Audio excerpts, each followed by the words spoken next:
আসসালামু আলাইকুম। প্রিয় দর্শক, অন্য মঞ্চের আলোচনায় আপনাদের সকলকে আমন্ত্রণ জানাচ্ছি। আসসালামু আলাইকুম। যা দেখছি, যা শুনছি, আমার নিজের কানকে বিশ্বাস হতে যাচ্ছে না। আর যা দেখছি, নিজের চোখে বিশ্বাস হতে যাচ্ছে না। কারণ হলো ১২ই ফেব্রুয়ারি নির্বাচন হয়েছে। নির্বাচনের পরে বাংলাদেশে একটি নির্বাচিত সরকার এসছে। সেই নির্বাচিত সরকার বলেছে, এই দেশে মবের অস্তিত্ব থাকবে না। নির্বাচিত সরকারের স্বরাষ্ট্রমন্ত্রী একাধিক একাধিকবার স্পষ্ট অবস্থান নিয়ে বলেছেন, মব থাকবে না।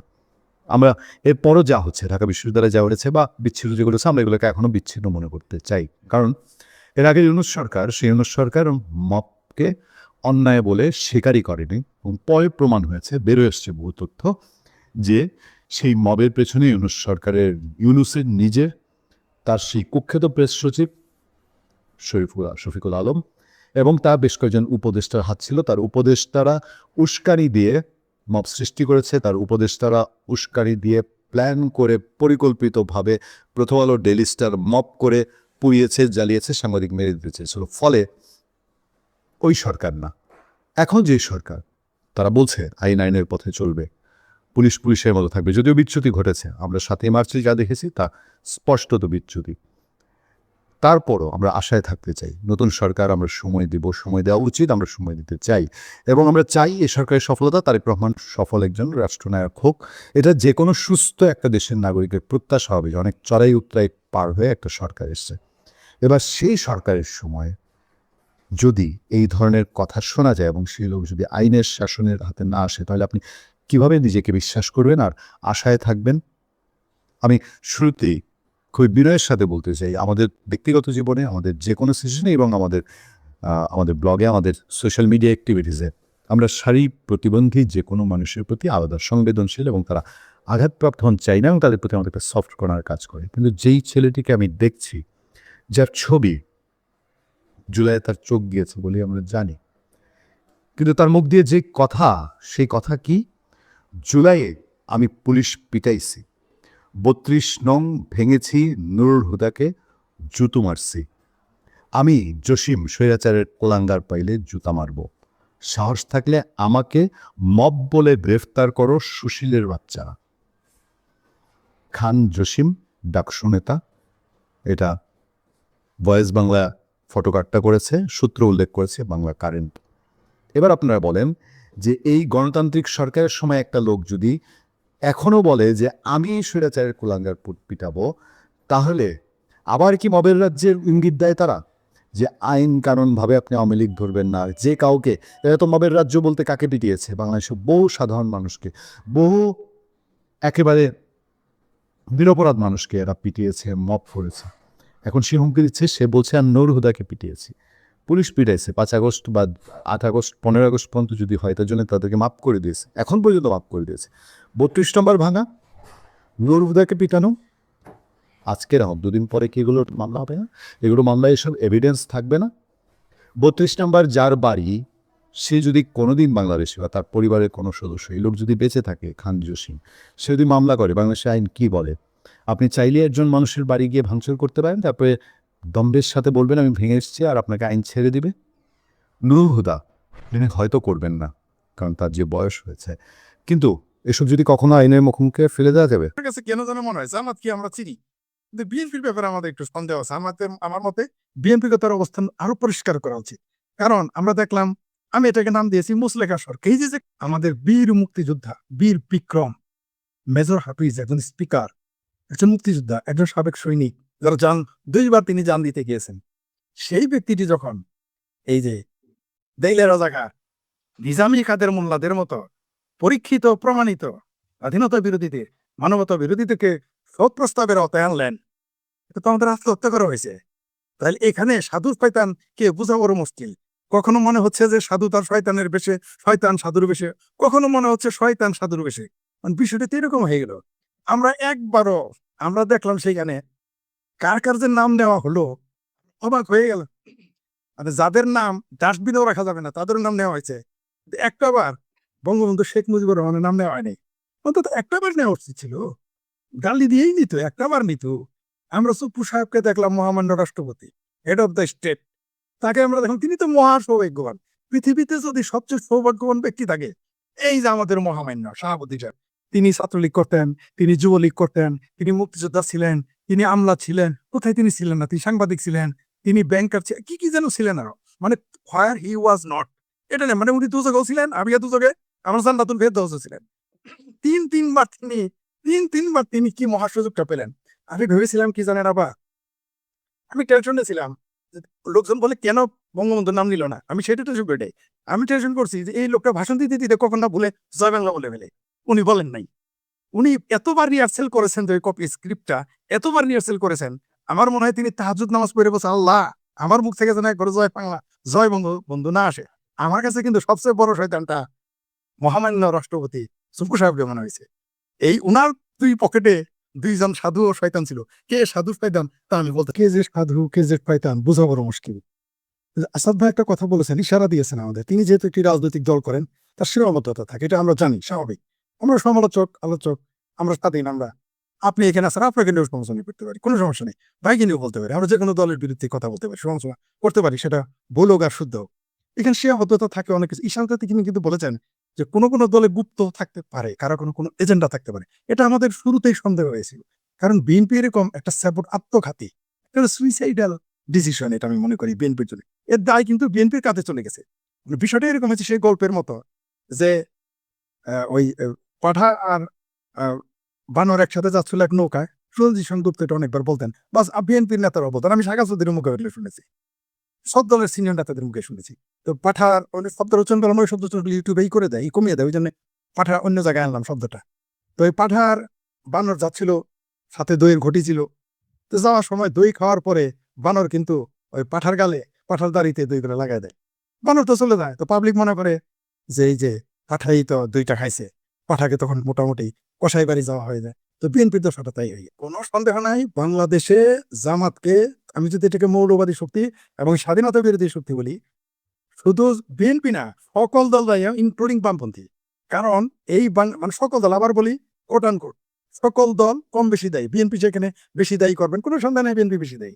সকল দলই প্রকাশ্যে গোপনে এই মৌলবাদী গোষ্ঠীকে পৃষ্ঠপোষকতা দিয়েছে। সর্বশেষ চিঙ্কু বাম, যাকে আমি আদর করে লুঙ্গি বাম বলি, হট মাজার বলি, যিনি এক সময় আমার গুরু ছিলেন, দেখেন না তার মতো চুল, তার মতো এই চুল বড় আমি কার কাছে শিখেছি? ওই যে চিঙ্কু বাম, আমার সাবেক গুরু, ফ্রড মাজারের কাছ থেকে আমি চুল বড় করা শিখেছি। আমি আগে বড় চুল রাখতাম না। সেই চিঙ্কু বাম ফ্রড মাজার বলেছিলেন জামাতের সমালোচনা করা ফ্যাসিজম। এখন আপনি বলেন, আমি মনে করি এই বক্তব্যটা তারেক রহমানও যদি দিত অত ক্ষতি হইতো না, যেটা ফ্রড মাজার দেওয়ার কারণে হয়েছে। যিনি আমাদের ফরিদা, কেউ কেউ তাকে খরিদা বলে, মানে তিনি বিক্রি হয়ে গেছিলেন এই ইউনুস সরকারের কাছে। খরিদা আক্তারের তিনি হাজব্যান্ড এবং তার বয়ফ্রেন্ডও ছিলেন, 10 বছর লিভ টুগেদার করতেন, ঠিক আছে? তো সেই ব্যক্তি বলতেছে জামাতের সমালোচনা করা ফ্যাসিজম। তাহলে এটাকে আপনি কিভাবে দেখবেন? কাউকে মানে কম্বলে যদি লোম বাসি যে জামাতকে কে সহযোগিতা করছে, কে করেন, এই ব্যাপারে আমার যথেষ্ট গবেষণা আছে। একদিন আমাকে ডাইকেন, তাহলে আমি স্বাধীনভাবে বলতে পারবো। অনেক সময় অনেক কিছু মুখের উপর বলা যায় না। বিএনপি তো অবশ্যই পৃষ্ঠপোষকতা করছে, এতে তো কোনো সন্দেহ নাই। কিন্তু শুধু তো এখানে বিএনপিকে দায় দিলে চলবে না। আবার কেউ যদি বলে যে বিএনপি আওয়ামী লীগ 17 বছর তো পৃষ্ঠপোষকতা দিয়েছে মৌলবাদীদের, তাহলে আমি বলবো আপনারা তাহলে 17 বছর বাদে কি করেছেন? এই ব্যাপারে সবাইকে দায়ভার নিতে হবে, ইনক্লুডিং বাংলাদেশের সাংবাদিক, বুদ্ধিজীবী, লেখক, সবাইকে দায় নিতে হবে। জামাত একদিনে পয়দা হয় নাই, জামাত ধীরে ধীরে আসে নাই, একটা এজেন্ডা নিয়ে এসেছিল। প্রত্যেকেই তাকে কেউ কুলে নিয়েছে, কেউ আঁচলে নিচে নিয়েছে, কেউ বুক পকেটের জোনাকি পোকা, ওই যে আমার আরেক গুরু ডক্টর হুমায়ুন আজাদের কবিতা, বুক পকেটের জোনাকি পোকার মতো রেখে দিয়েছিল জামাতকে। সবাই ব্যবহার করেছে। এই ব্যবহার করার কারণে আপনি দেখেন আজকে বিএনপি কে অজগরের মতো তারা গিলে খাচ্ছে। বিএনপি কিন্তু এটা ভুক্তভোগী হবে, বিএনপি কিন্তু হচ্ছে।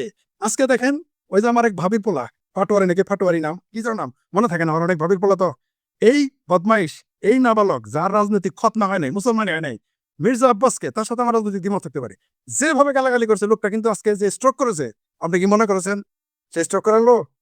এইগুলো সুবরদাস্ত করতে পারে নাই, বিএনপি তাকে ছুট দিয়েছে, সবাই প্রশ্রয় দিয়েছে। আপনি দেখেন মাথায় সবাই তুলেছে। আজকে এই কুফলের কারণে সবার ভুলে অবশ্যই সেখানে বিএনপি সর্বোচ্চ বেশি দায়ী, কোনো সন্দেহ নেই। এটা হয়তো আমাদের আসাদ ভাই বলতে পারবেন না সঙ্গত কারণেই, কিন্তু আমরা জানি, সবাই জানে যে পৃষ্ঠপোষক। কিন্তু এখন থেকে সবার আগে কার ক্ষতি করতে চাই? সবার আগে এখন কিন্তু তারা বিএনপিকেই অজগর, ওই যে সেই দুবাইয়ের শাসক একটা অজগর পালতো, হঠাৎ করে সে তার তার যে ডাক্তার ছিল তাদের তো থাকে, গিয়ে বলছে যে আমার অজগর তো খায় না। বলছে কেন খায় না, কি করে আচরণ বলেন? কয় শুধু আমাকে গলায় জড়িয়ে পিছিয়ে পিছিয়ে পিছিয়ে ঘুমায়। কয় তাই? কয় তাড়াতাড়ি এই অজগরকে হয় চিড়িয়াখানা পাঠান, টুকরা করেন। কেন? কয় আপনার মাপ নিতে আছে। আপনার মাপ নিতেছে কয়দিন পর আপনার গিলে খাবো, এই জন্য খাওয়া দাওয়া বাদ দিছে। একটা বড় মানুষ আমরা খাইতে তো একটু সময় লাগবে, এই জন্য না খাই থাকে। তো জামাত যেই মুহূর্তে একটু ঢং ধরেছে, অজগরের মতো বিএনপি কে পেঁচায় বসে আছে, খাবে আগে বিএনপি কে, এই আশায় সে বসে আছে। তারেক রহমান যদি মনে করে বা বিএনপি যদি মনে করে বা বিএনপি নেতৃত্ব স্থানীয়রা যদি মনে করে, আর বামদের কথা বাদ দেন, 2024-এর 5ই আগস্ট যে দলটি মারা গেছে, যার অস্তিত্ব বিলীন হয়ে যাবে, জাদুঘরে যাবে, সেটা হচ্ছে বাম রাজনীতি। বাংলাদেশের বাম রাজনীতির সবচেয়ে বেশি ক্ষতি হয়েছে 2024-এর 5ই আগস্ট। এটা বামেরা জানেই না, এটা বুঝবে কবে জানেন? 20 বছর পরে বলবো আমাদের ভুল হয়েছিল। কারণ বামপন্থীদের একটু ভালো লোক, ভদ্রলোক, এরা 25, 30, 35 বছর পর স্বীকার করে আমার ভুল হয়ে গেছে। এদিকে তারা ভালো আছে, এদিকে তারা ভদ্রামিতা মেনে নিবো আমি, কারণ এদের ইতিহাসটাই বলে। ঠিক আছে, এটা সব এটা ভারতেই বলেন, আর বাংলাদেশে বলেন, আর ইরানেই বলেন, আর ইরাকি বলেন, আর আমেরিকা বলেন, আর সোভিয়েত ইউনিয়ন বলেন। আর পরে স্বীকার করে, কারণ আমি তো বাম রাজনীতি করালো, আমি মুখস্থ করে আসছি এদের ব্যাপারে। যাই হোক, এখনো বাম রাজনীতিতে আমি বিশ্বাস রাখি, কোনো সন্দেহ নেই, তাদের যতই গালি দিই। যাই হোক, তো এই যে অবস্থানটা, আপনি কিভাবে কারে দুষবেন কার? সুতরাং বাংলাদেশে চলছে সাধু ও শয়তানের খেলা।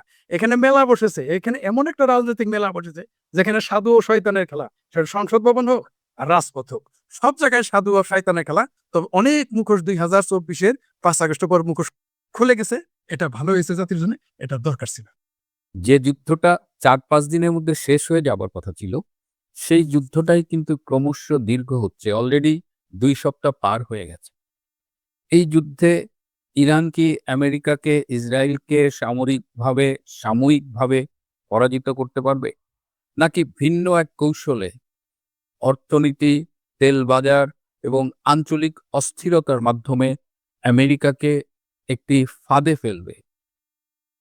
এই পরিস্থিতিতে অনেক বিশ্লেষকই বলছেন যে ইরান কি তাহলে আমেরিকার জন্য নতুন ভিয়েতনাম? যুদ্ধের 15 দিন পার হয়ে গেল। এই যুদ্ধ নিয়ে এখন সারা পৃথিবী আলোড়িত।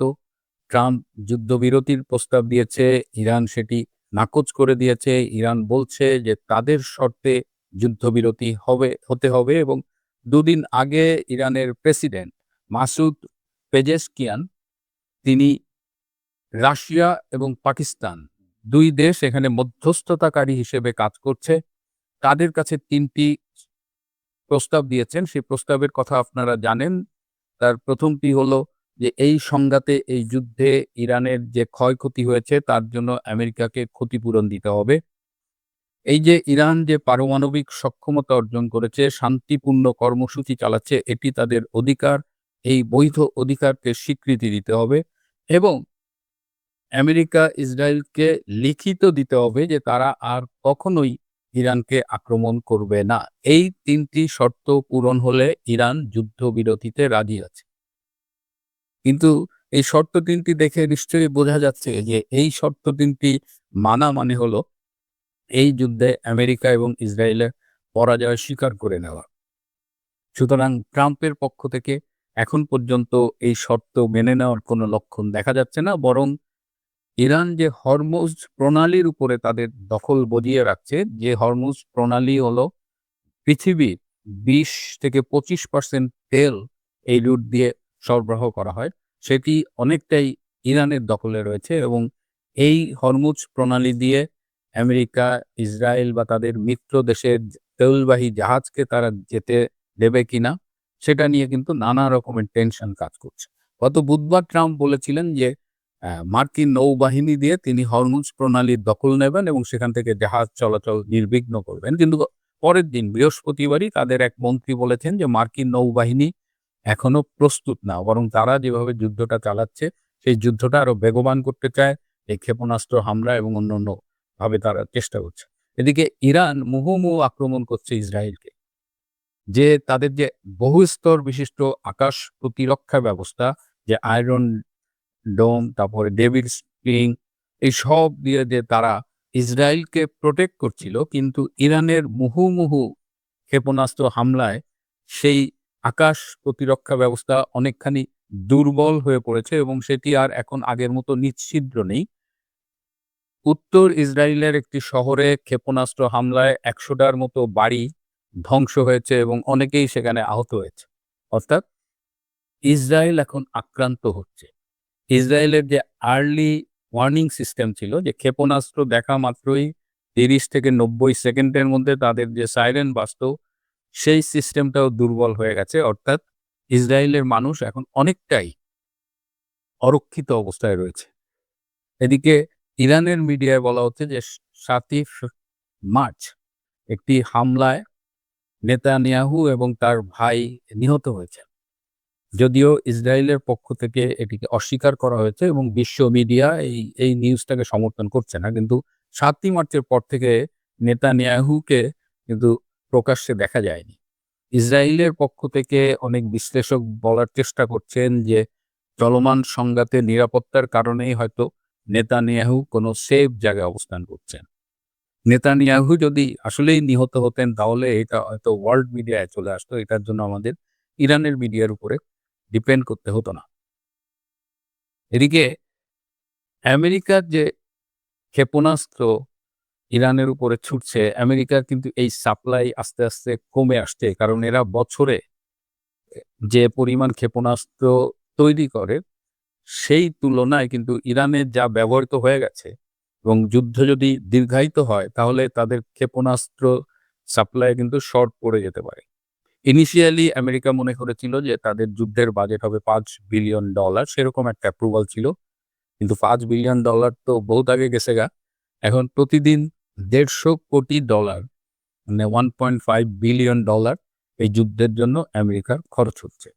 আমেরিকা যখন এই একটা ক্ষেপণাস্ত্র এত ব্যয়বহুল, ঠিক তখনই ইরান কিন্তু ড্রোন হামলা করছে, ক্ষেপণাস্ত্র হামলা করছে এবং ইরানের কিন্তু লো কস্ট মিসাইল, এগুলোর দাম কয়েক হাজার ডলার। আর আমেরিকার একটা মিসাইল তো $1 মিলিয়ন খরচ করে গেছে। তো এরা এই লো কস্ট ক্ষেপণাস্ত্র দিয়ে যেভাবে ব্যতিব্যস্ত রেখেছে ইসরায়েলকে, এবং সবচেয়ে অ্যালার্মিং যেটা আজকে শুনলাম যে এখন ইরান আমেরিকাকে টার্গেট করে আক্রমণ করার প্ল্যান করছে এবং তারা ক্যালিফোর্নিয়ায় অ্যাটাক করার প্ল্যান করছে। দূরপাল্লার ক্ষেপণাস্ত্র দিয়ে তারা ক্যালিফোর্নিয়ায় আঘাত করার একটা প্ল্যান করছে। এটা খুবই অ্যালার্মিং। এদিকে ইরানের খার্গ আইল্যান্ড আছে, খার্গ দ্বীপ, যেখান থেকে প্রায় 90% তাদের অপরিশোধিত তেল সেখান থেকে বিভিন্ন দেশে রপ্তানি হয়। সেখানে আমেরিকা অ্যাটাক করেছে এবং এই যুদ্ধের মধ্যেও ইরান থেকে কিন্তু প্রতিদিন প্রায় 15 লক্ষ ব্যারেল তেল কিন্তু বিভিন্ন দেশে রপ্তানি হচ্ছে। তো এখন যে প্রশ্নটা আমি শুরু করেছিলাম যে এখন কি এই অবস্থায় ইরান কি আমেরিকার জন্য নতুন ভিয়েতনাম হতে যাচ্ছে কিনা? ভিয়েতনামে কিন্তু প্রচুর আমেরিকান সোলজার ছিল, কিন্তু ইরানে এখনো আমেরিকান সোলজাররা যায়নি। মাঝে শোনা গেছে যে কুর্দি যে বিদ্রোহী সেনাবাহিনী আছে তাদের দিয়ে প্রক্সি ওয়ারে পাঠানো হবে ইরানের সাথে যুদ্ধ করতে। ইরান বলছে যে আমরা মার্কিন সেনাদের জন্য অপেক্ষা করছি। তো মার্কিন সেনারা যদি ইরানে যায় তাহলে যুদ্ধটা নতুনভাবে টার্ন নেবে। ভিয়েতনামে প্রচুর মার্কিন সৈন্য গিয়েছিলেন এবং ভিয়েতনামে 58,000 মার্কিন সৈন্য নিহত হয়েছিল এবং এই যুদ্ধটা চলেছিল, মানে যদি সবকিছু ধরি তাহলে প্রায় 20 বছর, আর 10 বছর হলো সংঘাতটা একদম তীব্রভাবে চলেছিল এবং সেখানেও কিন্তু আমেরিকার সামরিক উপস্থিতি অনেক বেশি ছিল। তারপরেও ভিয়েতনামে আমেরিকা পরাজিত হয়ে ফিরে এসেছে। কারণ সেই সময় একদিকে দীর্ঘ যুদ্ধে আমেরিকান সোলজারদের ক্লান্তি, আমেরিকার ভেতরে যুদ্ধবিরোধী মনোভাব, অর্থনীতির উপরে চাপ, সবকিছু মিলিয়ে আমেরিকা কিন্তু পরাজয় স্বীকার করে ব্যাক করেছিল। কিন্তু আজকে ইরানের সাথে যে যুদ্ধটা আমেরিকার হচ্ছে, এখানে মানে আমেরিকান সোলজাররা এখনো যায়নি। That's the difference. ইতিহাস কখনো হুবহু পুনরাবৃত্ত হয় না, কিন্তু ছায়া বারবার ফিরে আসে।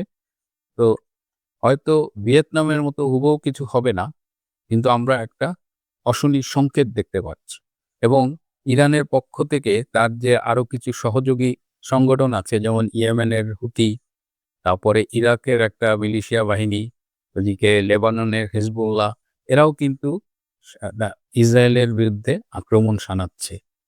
মানে তাদের জায়গা থেকে শনে শনে, মানে শত শত ক্ষেপণাস্ত্র তারা ইসরায়েলে ছুটছে। তো এই যে একটা অবস্থা, এবং এর ফলে কি হচ্ছে, বিশ্ব অর্থনীতিতে একটা চাপ পড়ছে, বিশ্ব তেলের বাজারে অস্থিরতা দেখা দিয়েছে।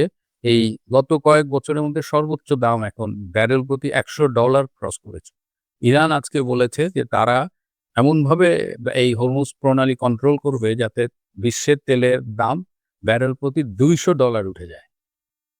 এবং যদি এই দাম বাড়ে, এটার তো শুধুমাত্র তেলের মধ্যে থাকে না, এটা বিশ্ব অর্থনীতিতে চাপ পড়ে, এটা পরিবহন ব্যবস্থায় চাপ পড়ে, এটা যে আলটিমেটলি আমাদের যে প্রতিদিনের জীবনযাত্রার ব্যয় সেটাকে এফেক্ট করে। সো এটা সারা পৃথিবীতে একটা অস্থির অবস্থা তৈরি করবে এবং হয়তো এটা ভিয়েতনামের মতো না হলেও এইটার মধ্য দিয়ে দেখা গেল যে ভবিষ্যতের বিশ্ব রাজনীতির গতিপথ বদলে যেতে পারে।